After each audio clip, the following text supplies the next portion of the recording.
Une question un petit peu plus légère, quoique, une question de Mia. Quelle est la nouvelle stratégie du retour de François Hollande selon vous?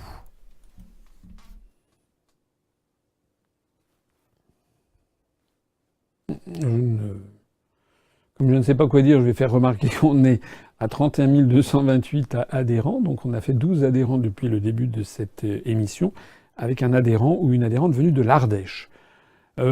Franchement, je sais pas très bien quoi vous dire, moi, sur François Hollande. J'observe qu'il n'était pas aux cérémonies du 8 mai à côté d'Emmanuel Macron.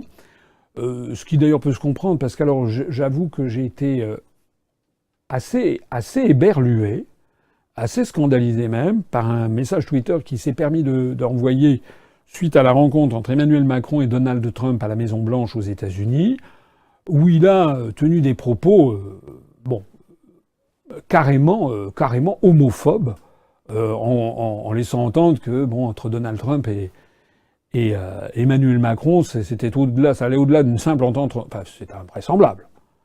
D'abord, ça tombe sous le coup de la loi, des propos homophobes. Deuxièmement, quand même, par rapport à son successeur, c'est pas digne. Il y a quand même des limites. Et Dieu sait si moi je critique Macron. Mais moi, je ne me suis pas permis d'aller dans ce genre de direction. Moi, ce que je note avec Macron, c'est comment là il s'est fait humilier publiquement par Donald Trump, notamment avec l'affaire du véhicule, etc.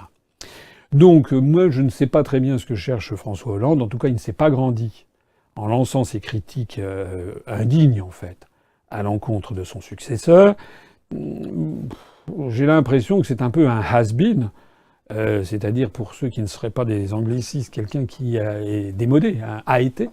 Je dirais même, d'ailleurs, au passage, on pourrait dire de François Hollande que c'est un never was. Il n'a jamais été quoi que ce soit, en définitive. Il n'a jamais bien occupé les fonctions de président de la République. Il était ridicule. Voilà, moi je ne crois pas du tout au retour de François Hollande. Je crois que tout simplement il doit s'ennuyer, probablement. Il doit essayer d'imaginer, même personne ne veut du retour de François Hollande, enfin je crois pas, à commencer par les membres de son propre parti. Au passage, d'ailleurs, une petite anecdote assez rigolote, j'ai vu que le Parti socialiste est dans un tel état d'effondrement, je pense que si ça se trouve, ils ont moins d'adhérents à jour de cotisation que nous. J'ai vu qu'ils ont donc vendu leur siège rue de Solferino, c'était un hôtel particulier, qu'ils ont vendu quelque chose comme 45 millions d'euros, je crois savoir, c'est-à-dire dans un très beau quartier, c'était tout à côté de l'Assemblée nationale. Et Olivier Faure, donc, qui est maintenant à la tête de ce Titanic en pleine dérive, Olivier Faure a donc cherché un nouveau siège pour le Parti socialiste et l'a trouvé à Ivry-sur-Seine. Alors pour les gens qui n'habitent pas en région parisienne, il faut savoir qu'Ivry-sur-Seine, c'est la banlieue sud-est de Paris. C'est pas du tout loin de Paris, mais disons que ça n'a pas très bonne réputation parce que c'est des quartiers très populaires avec beaucoup de population d'origine immigrée. Bon, donc c'est considéré comme pas très chic. Voilà. Alors, ce que je trouve assez rigolo, j'ai vu ça dans le journal Le Monde, c'est que tous les dirigeants du Parti socialiste se sont pincés le nez en disant comment, hors de question d'aller à Ivry, nous on était bien dans le 7e arrondissement. En fait, c'est un parti de grands bourgeois, le Parti socialiste. C'était des gens qui étaient très très contents d'être voilà, dans les quartiers les plus chers de la capitale, et de pouvoir se rendre à l'Assemblée nationale à pied, et de vivre dans un hôtel particulier absolument somptueux. Voilà.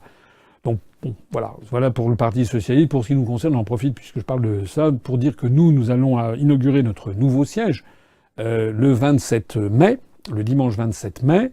Suivez, on vous indiquera l'heure, mais ça sera certainement en milieu ou en fin d'après-midi, c'est un dimanche.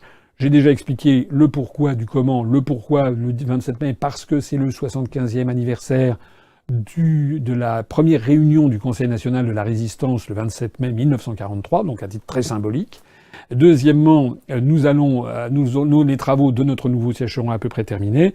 Grâce à la générosité de nos adhérents et cotisants, on s'accroît parce que là, on croule actuellement. On est dans un tout petit local. On va avoir un local de 180 mètres carrés avec une boutique, avec comment on appelle-t-on ça, un studio d'enregistrement pour lancer notre web TV UPR. Et donc tout ceci aura lieu et on a choisi un quartier qui est considéré d'ailleurs comme un quartier populaire de Paris, qui est le 11e arrondissement, qui est un quartier que j'aime beaucoup, d'autant plus que j'y habite personnellement, Et c'est dans une rue qui est tout à côté de la place de la République, et tout le monde à l'UPR est très content. Il n'y a personne à l'UPR qui se soit pincé le nez en disant « Ouh là là, ça n'est pas dans le 7e arrondissement de Paris ».